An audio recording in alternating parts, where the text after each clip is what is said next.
কিছু কিছু দালালি হুজুররা আসতেছেন আমাদের কাছে, এসে বিভিন্ন জায়গায় দালালি করতেছে না। করো, আজকে তোমার দালালি করার সময় এসেছে, কিন্তু সেই হুজুরগুলো লিখে রাখো। তুমি শুধু যশোরে ঘুরে বেড়াও আর আমি গোটা বাংলাদেশে ঘুরে বেড়াই। আমার আগামীকালকে মাহফিল বাংলাদেশের আর এক প্রান্তে।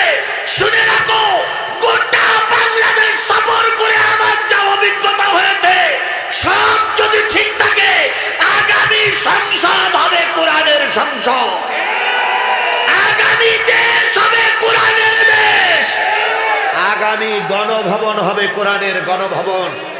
ঠেকাইতে পারবা না, পারবা না, পারবা না। ভাও বকাঝকা দিও না। তার জ্বলন্ত প্রমাণ ঢাকা বিশ্ববিদ্যালয়, তার জ্বলন্ত প্রমাণ জাহাঙ্গীরনগর বিশ্ববিদ্যালয়, তার জ্বলন্ত প্রমাণ চট্টগ্রাম বিশ্ববিদ্যালয়, তার জ্বলন্ত প্রমাণ রাজশাহী বিশ্ববিদ্যালয়। কথা বলেন, কথা বলেন, বলেন তো এই বিশ্ববিদ্যালয়গুলো যে ছেলেমেয়েরা পড়ে, ওরা বোকা না ভালো? ওরা বুদ্ধিমান না বোকা? তাহলে বাংলাদেশের বাছাইকৃত মাথাগুলো সিদ্ধান্ত নিয়েছে আগামী দেশ হবে কোরআনের দেশ। বাংলাদেশের সব জ্ঞানীরা সিদ্ধান্ত নিল, কেবল সিদ্ধান্ত নিতে পারতেছে না এই এলাকার কিছু ধান কাটা পাঠি।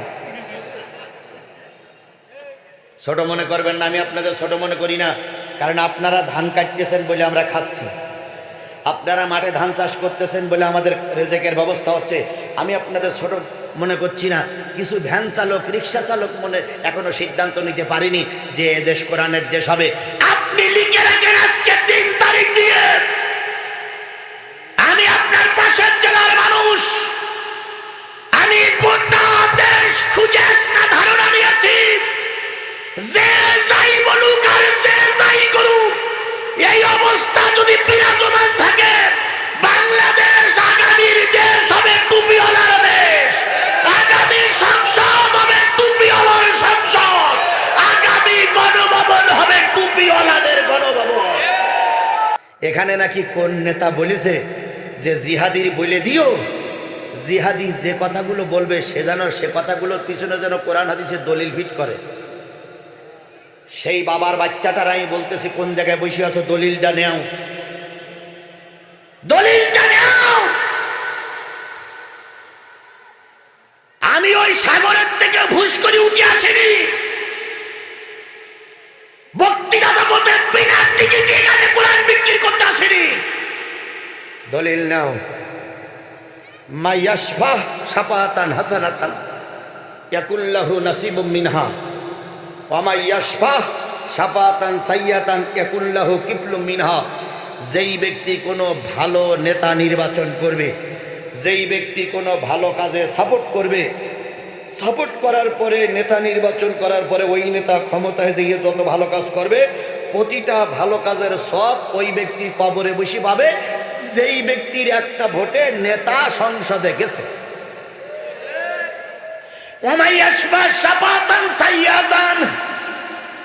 নেতা ক্ষমতায় যাওয়ার পরে যদি মূর্তি নির্মাণ করে, নেতা ক্ষমতায় যাওয়ার পরে যদি পুকুর লুট হয়, নেতা ক্ষমতায় যাওয়ার পরে যদি সাদার ব্যবসা বেশি হয়, এ করার পরে যত গুনাহ হবে ওই গুনাহ তারাই পাবে, ওই নেতারা, ওই নেতাকে যারা নেতা বানিয়েছে।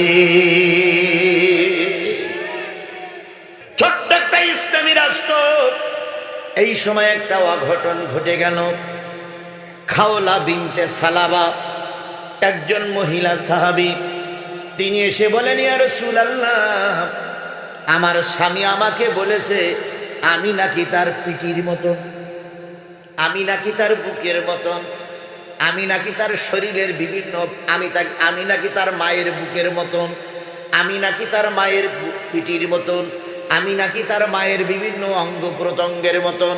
এই কথা বলার পরে আমি আমার স্বামীর জন্য বৈধ না অবৈধ? নবী তখনও পর্যন্ত শরীয়ত পূর্ণাঙ্গ ভাবে পান নাই। নবীজি বললেন, ওগো খাওলা, আমি জানি তুমি তোমার স্বামীর জন্য আজকের থেকে হারাম হয়ে গেছো, তালাক হয়ে গেছে। ভালো করে খেয়াল করেন, আলেমেরা ভালো করে খেয়াল করবেন। এরপরে ওই মহিলা বলতেছি, ইয়া রাসূলুল্লাহ, স্বামীর সঙ্গে সংসার করতেছি 20 বছর, 20 বছরের শান্তির জীবন, হঠাৎ করে আজকে বললে আমি তার মায়ের পিঠির মতন।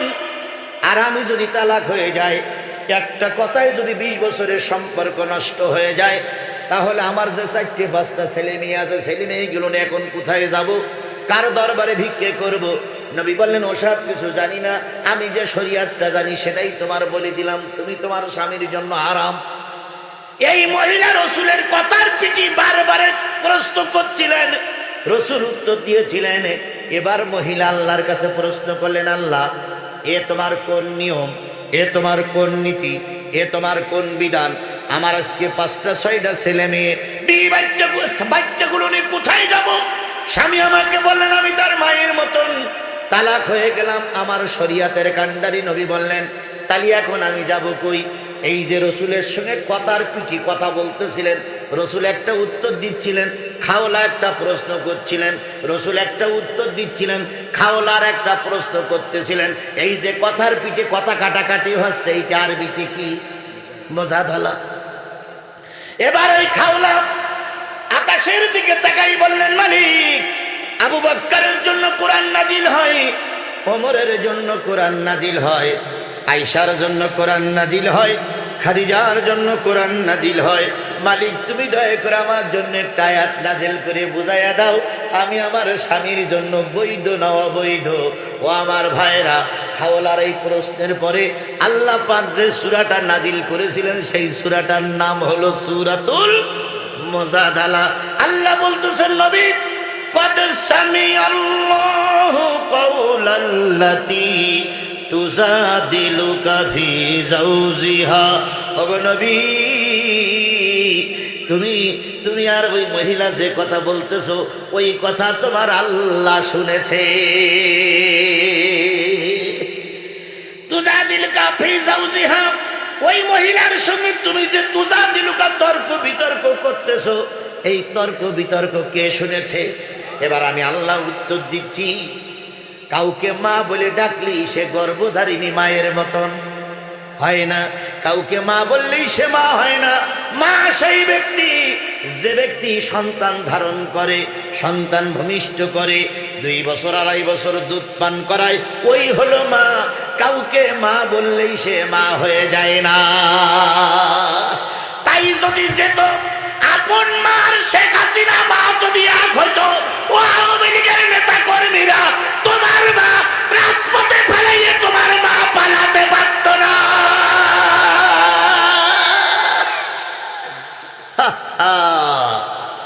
কি মা!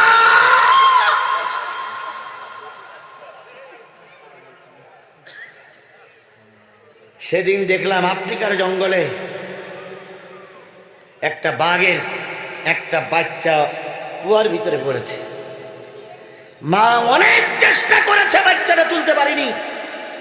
হঠাৎ করে একটা গাড়ি যাচ্ছিল, মা বাঘ গাড়িটার সামনে যেয়ে দাঁড়ালো। গাড়ি তো ভয় পেয়ে গেছে। মা বাঘ বারবার ওই হাতটা দিয়ে মানুষদের বোঝাতে চাচ্ছিল সে কোনো বিপদে আছে। এইখানে কিছু লোক কথা বলতেছেন ভাই, এইখানে কিছু লোক, আমি অনেকক্ষণ খেয়াল করছি আপনারা কথা বলছেন, দয়া করে আমার কথা শুনুন। যদি মনে করেন শুনবেন না, চলে যান।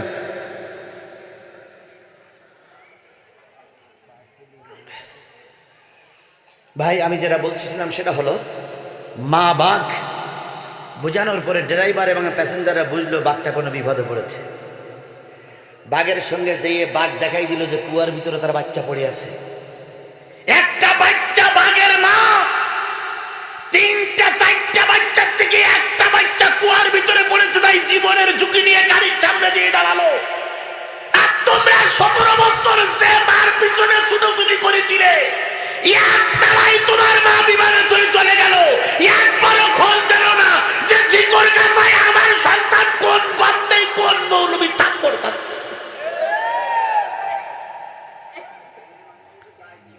আর এখনো বলতেছে মা আসবে, এখনো বলতেছে কি মা আসবে। হ্যাঁ, আসো। ট্রাইব্যুনালের রায় হয়েছে ফাঁসি রায়। আমরা ওই মাকে টেনে এনে এই ট্রাইব্যুনাল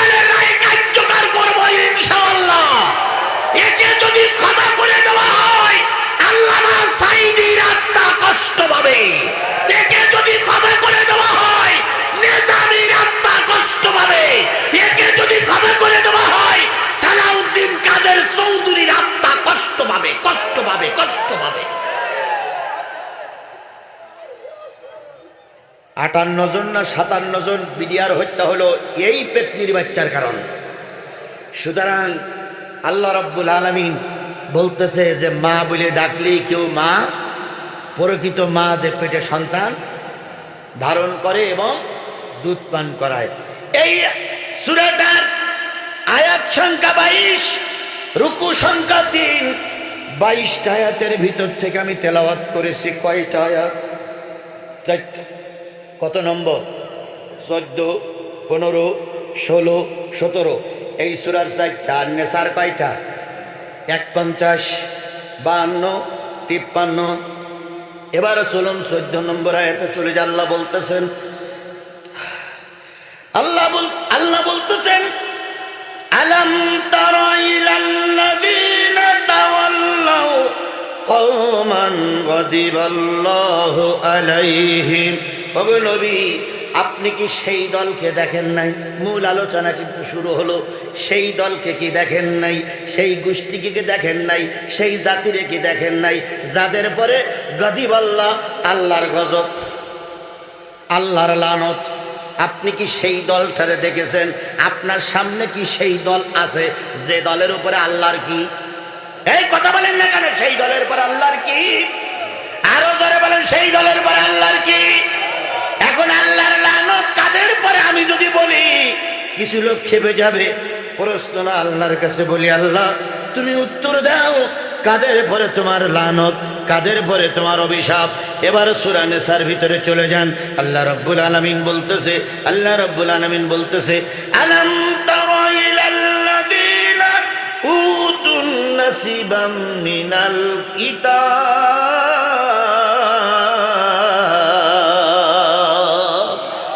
ও নবী, যাদের পরে গজব তাদের আপনি দেখেননি? তাদের মাঝে কোরআন আছে। কি আছে? ফুল কোরআন আছে, অথবা কোরআনের কিছু অংশ তাদের কাছে। তারা ফুল কোরআনের হাফেজ না, কিন্তু কিছু কোরআন তাদের ভিতরে, যেমন মোটে না জানো কুল আল্লাহ সূরাটা জানে, মোটে না জানো আত্মাইয়াতুটা জানে। সারা জীবন নামাজ পড়লো। ইমাম সাহেব জিজ্ঞেস করলো যে আপনি তো সারা জীবন নামাজ পড়তেছেন, আপনি কুল আল্লাহ সূরা জানেন? হুজুর জানি না। মানে বলবো? তাই বলেন তো, কুলু আল্লাহ আহাদ, আল্লাহ সামাদ, লাম ইয়ালিদ ওয়া লাম ইউলাদ ওয়া লাম। তো হুজুর বলতে এইরকম ভাবে নামাজ পড়েছেন কত বছর? কে 42 বছর পড়তেছি। কয় আপনার নামাজ তো হয়নি। কয় হুজুর বাদ দেন, আপনি হয়নি তো একবারও তো ফেরেশতা এসে বলে গেল না হয়নি, আপনি আন্দাজে বলতেছেন কি করে হয়নি? বললি হলো হয়নি। এরকম বলা লোক আছে না নাই? আরো জোরে বলেন, এরকম বলা লোক আছে না নাই? আল্লাহ বলতেছো নবী, আপনি কি তাদেরকে দেখেন নাই যাদের সামনে কি আছে? কোরআন আছে। এবার বলুন তো, আওয়ামী লীগ যারা করেন তাদের সামনে কোরআন আছে না নাই? বিএনপি যারা করেন তাদের সামনে কোরআন আছে না নাই? জাতীয় পার্টি যারা করে তাদের সামনে, তাদের ঘরে, তাদের বাড়িতে কোরআন আছে না নাই? জামাত ইসলাম যারা করে তাদের বাড়িতে, তাদের ঘরে, মসজিদে কোরআন আছে না নাই? আল্লাহ বলতেছো নবী, আপনি কি সেই আওয়ামী লীগ, সেই জামাত, সেই তাবলীগ, সেই চরমোনাই, সেই বিএনপির লোকদের দেখেন নাই যাদের সামনে কি আছে? যাদের সামনে কি আছে? এরা কোরআনের কিছু কিছু সূরাও জানে, আয়াতও জানে, কোরআন কিছু কিছু পড়তেও জানে। আপনি কি তাদেরকে দেখেন নাই যাদের সামনে কোরআন আছে? অথচ এরা কোরআন বাদ দিয়ে, কোরআনের দিকে না যেয়ে ইউমিনুনা বিজ্জিবতি ওয়াত তাগুত, তারা ঈমান এনেছে জিপ্তির পথে, আর ঈমান এনেছে তাগুতির পথে। জিপ্তুন মানে হলো মূর্তি। তারা মনে করে আমরা ক্ষমতায় গেলে মূর্তি নির্মাণ করব। যারা ক্ষমতায় গেলে মূর্তি নির্মাণ করেছে, আর যারা ক্ষমতায় যেয়ে মূর্তি নির্মাণ করার পরিকল্পনা করছে, আল্লাহ বলতেছে এদের পরে আল্লাহর গজব। দলিলটা আবারও বলছি, সূরা মুজাদালার কয়টা? সূরা নিসার কয়টা? বাবার সন্তান যদি হও, আমার চ্যালেঞ্জটা গ্রহণ করো। আমি মায়ান মারতে আসিনি, ভারত থেকে পালিয়ে আসিনি। আমি বাংলাদেশের আপনাদের জেলার পার্শ্ববর্তী একটা জেলার মানুষ, সাতক্ষীরার মানুষ। ভালো করে লোকেশন নাও। তাহলে যারা মূর্তির পরে ঈমান আনে, মূর্তি তৈরি করার জন্য পায়তারা করে, তাদের পরে আল্লাহর গজব, তাদের পরে আল্লাহর লানত, তাদের পরে আল্লাহর অভিশাপ। তাহলে এই বিগত 17 বছরে আমাদের দেশে মূর্তি ছিল কি ছিল না? কার মূর্তি? আব্বা। কথা বলেন না কেন? একদিকে ছিল আব্বা আর একদিকে ছিল আম্মা। লোকজন দেখে মনে করতো ওইটা স্বামী আর এইটা স্ত্রী। এই তাই মনে হতো না? তাই মনে হতো না? এখন আব্বা মার ছবি টানাইছিল, এই হলো জিদ মূর্তি। যারা আল্লাহর আইন বাদ দিয়ে, আল্লাহর কিতাব বাদ দিয়ে মূর্তি তৈরি করে, তাদের পরে আল্লাহর কি? তাদের পরে আল্লাহর কি লানত। আগামীতে কে ক্ষমতায় যাবে আমি জানি না, তবে কোন টুপিওয়ালারা ক্ষমতায় যাইয়ে যদি কোন নেতার মূর্তি এই দিয়ারা বাজারে, দিয়ারা বাজার তো নারাঙ্গালি বাজারে যদি কোন হুজুরের মূর্তি এখানে টানিয়ে দেয়, আল্লাহর ভাষায় ওই হুজুরদের দলের উপরে আল্লাহর লানত। যদি জাতীয় পার্টি ক্ষমতায় যেয়ে এরশাদের মূর্তি তৈরি করে, এরশাদের ছবি বানাই, এরশাদের গলায় মালা পরায়, আমার প্রিয় ভাইরা সাদা কাগজে লিখে রাখো, এরশাদের যারা দল করবে ওদের পরে আল্লাহর লানত। আর একটা দলের কথা আমি বলতে পারবো না ভাই, আমার বিরাট ভয় লাগে ভাই। কারণ আমি চিন্তা করি, আল্লাহ 17 বছর আমলিগির মায়ের খেলাম, এদেরও মায়ের আর কদিন খাওয়া লাগবে ভাই। এই জন্য ও দলের নাম বললাম না। ওরা ক্ষমতায় যেয়ে যদি কারোর মূর্তি বানায় আর ওই মূর্তির গলায় যদি মালা পরায়, আল্লাহর ভাষায় ওই দলের পরে আল্লাহর লানত।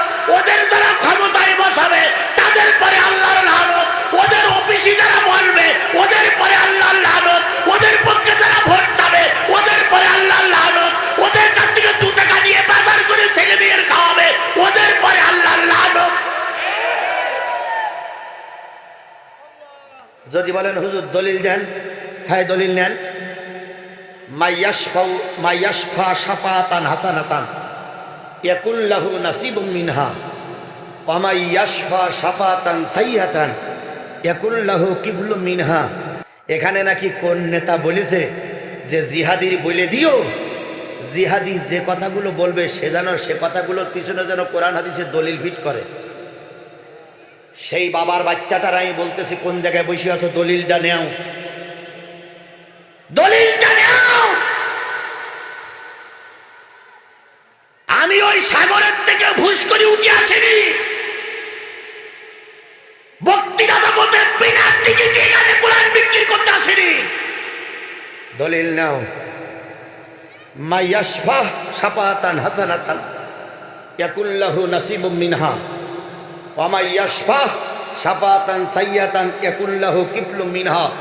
যেই ব্যক্তি কোনো ভালো নেতা নির্বাচন করবে, যেই ব্যক্তি কোনো ভালো কাজে সাপোর্ট করবে, সাপোর্ট করার পরে নেতা নির্বাচন করার পরে ওই নেতা ক্ষমতায় গিয়ে যত ভালো কাজ করবে, প্রতিটা ভালো কাজের সব ওই ব্যক্তি কবরে বসে পাবে, যেই ব্যক্তির একটা ভোটে নেতা সংসদে গেছে।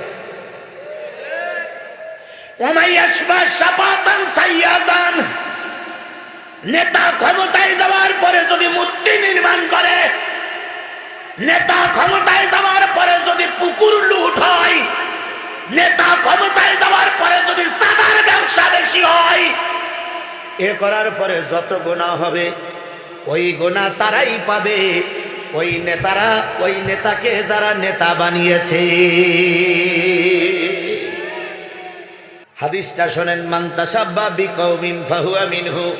যেই দলের সঙ্গে যেই দলের ওঠা বসা, যেই দলের সঙ্গে যেই দলের চলাফেরা, ওই দলটা কিয়ামতের দিন যেখানে যাবে তোমাকে আমাকে সেই জায়গায় যাওয়া লাগবে। কথা ক্লিয়ার? কথা ক্লিয়ার? তাহলে কোন লোক যদি মূর্তি নির্মাণ করে তাদের পরে আল্লাহর কি? 1 নম্বর দোষ। যারা মূর্তি নির্মাণ করবে তাদের পরে আল্লাহর গজব।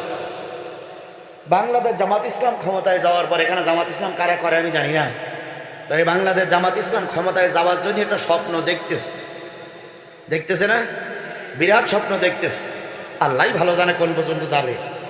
আচ্ছা ইনশাল্লাহ হোক, আমি না হওয়ার পক্ষে না, হোক, কিন্তু হওয়ার পরে যদি আল্লামা সাঈদীর মূর্তি এই বাজারে বড় করে আঁকায় আর আল্লামা সাঈদীর মূর্তির গলায় যদি মালা পরায়, আল্লাহর কোরআনের ভাষায় ওই জামাত ইসলামের পরে আল্লাহর লানত, জামাত ইসলামের পরে আল্লাহর কি? গজব। তাহলে যারা মূর্তি নির্মাণ করবে, আগে করেছে অথবা আগামীতে ক্ষমতায় দিয়ে যারা করবে, আচ্ছা কারা করবে এটা আমাদের বুঝতে বাকি আছে? এই কথা বলেন, বুঝতে বাকি আছে? সবটা বোঝো, এটা বোঝো না কে ভাই? এই যে ওই একজন লোক উঠলেন আর এই একজন, আপনারা হাত তোলেননি ভাই? আশ্চর্য ব্যাপার। আরে বাবা, প্রসাব এত ইস্যু দাম দেয় কেন? এখানে মাহফিল হবে কয়দিন? যদি হিসু না ঠেকাতে পারেনি কেন ছেড়ে দেন, তবু মাহফিলটা নষ্ট করেন না। আচ্ছা বলেন তো, একজন আর ওই দুজন চলে গেছে, তিনজন লোক যদি চলে যায় মাহফিলের কোনো ক্ষতি হবে? কিন্তু যারা যাচ্ছে তারা কি নেকি নিয়ে গেল না গোনা নিয়ে গেল? এ কথাটা কেন বলছেন না আপনি? আমি আগেই বলেছি 23 তারিখের 24 তারিখে যাব না। আমি আর খুব বেশি হলেই 20 মিনিট কথা বলবো। এই 20টা মিনিট পেশাব লাগুক, পায়খানা লাগুক, একটা লোক যেন না ওঠে। যদি ওঠে জোর করে ধরবেন, আস্তে করে বসাই দেবেন। যদি বলে ভাই ছেড়ে দাও, ছেড়ে দে, কয় কোনো ছাড়াছাড়ি নেই। তুই যদি বন্ধ করতে না পারিস, চারিপাশে কাপড় গোল করতে ওখানে ছেড়ে দে, পরে যা হয় হবে। তবু কোরআনের মাহফিলটা নষ্ট করা যাবে না। কথা ঠিক আছে না ভাই? ঠিক আছে না? এই জন্য একটা লোক যেন না ওঠে। আমি আর খুব বেশি কোনো আলোচনা করবো না, শুধু কয়টা পয়েন্ট বলবো, 7টা। তার ভিতরে প্রথম পয়েন্ট বলেছি, যারা মূর্তি নির্মাণ করবে, নেতার মূর্তি হোক, ভাবির মূর্তি হোক, আব্বার মূর্তি হোক, চাচির মূর্তি হোক, শালার মূর্তি হোক, দাদার মূর্তি হোক, মেয়ের মূর্তি হোক, পুরুষের মূর্তি হোক, নেতার মূর্তি হোক, যারা মনে মনে তৈরি করবে, তাদের পরে আল্লাহর কি? তাদের পরে আল্লাহর কি? 1 2 নম্বর, তাগুত। আল্লাহর আইন বাদ দিয়ে যারা নেতার আইন প্রতিষ্ঠা করতে চায়, সেটা হোক মুজিবের আইন, সেটা হোক সরমনাই হুজুরের আইন, সেটা হোক ডাক্তার শফিকুর রহমানের আইন, সেটা হতে পারে আমাদের শহীদ প্রেসিডেন্ট জিয়াউর রহমানের আইন। আল্লাহর আইন বাদ দিয়ে যারা নেতার আইন প্রতিষ্ঠিত করতে চায়, আর নেতার আইন প্রতিষ্ঠা করতে যে আল্লাহর আইনের সঙ্গে সাংঘর্ষিক দেখা দেয়, সংঘর্ষ দেখা যায়, নেতার কথা আর আল্লাহর কথা এক নয়, এই আইন যারা প্রতিষ্ঠা করার জন্য আন্দোলন করবে, আল্লাহ বললেন ওদের পরে আমার লানত, ওদের পরে আল্লাহর কি? তাহলে বোঝা গেছে কয়টা গ্রুপ? মুখস্থ বলা লাগবে বলে আপনাদের। 1 নম্বর, যারা মূর্তি নির্মাণ করেছে কিংবা আগামী ক্ষমতায় যে যারা মূর্তি নির্মাণ করবে, এদের পরে কি? আর যারা বিভিন্ন জায়গায় ভাবির ছবি, মামির ছবি, খালুর ছবি, খালার ছবি, বাবার ছবি, ভাইয়ের ছবি, কি বলে দুলাভাইয়ের ছবি, আপার ছবি, বড় হুজুরের ছবি, ছোট হুজুরের ছবি, যারা মূর্তি নির্মাণ করবে, ওদের পরে আল্লাহর লানত। আজকে যখন কথা বলতে প্রথম যখন নিয়ত করে এসেছিলাম এখানে, তখন একটা ধারণা ছিল এমন একটা কেসা কাহিনী বলবো যাতে করে এই যশোরের লোকগুলো বোঝে না ওয়াজ ভালো হয়েছে। কিন্তু আমি ওখানে বেশি শুনতে পেলাম যে কিছু লোক নাকি এইরাম করে বলাচ্ছে। আমি চিন্তা করলাম এমন ওয়াজ করব, ওর গাছকে শিখাই দিয়ে যাবো যে তাফসীর কি। কিছু কিছু দালালি হুজুররা আসতেছেন আমাদের কাছে, এসে বিভিন্ন জায়গায় দালালি করতেছে না? করো, আজকে তোমার দালালি করার সময় এসেছে।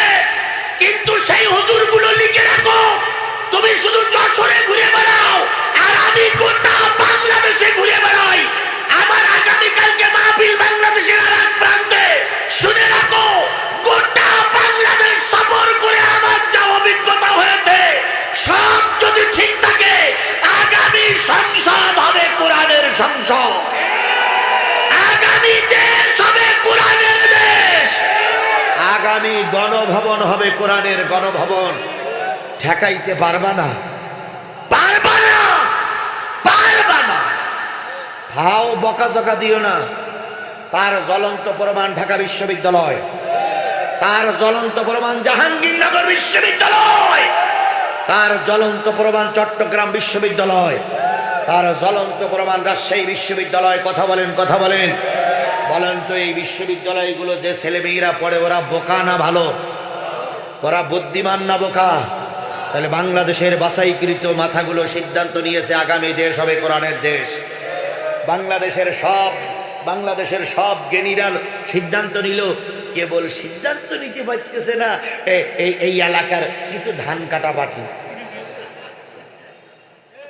ছোট মনে করবেন না, আমি আপনাদের ছোট মনে করি না। কারণ আপনারা ধান কাটতেছেন বলে আমরা খাচ্ছি, আপনারা মাঠে ধান চাষ করতেছেন বলে আমাদের রেজেকের ব্যবস্থা হচ্ছে। আমি আপনাদের ছোট মনে করছি না।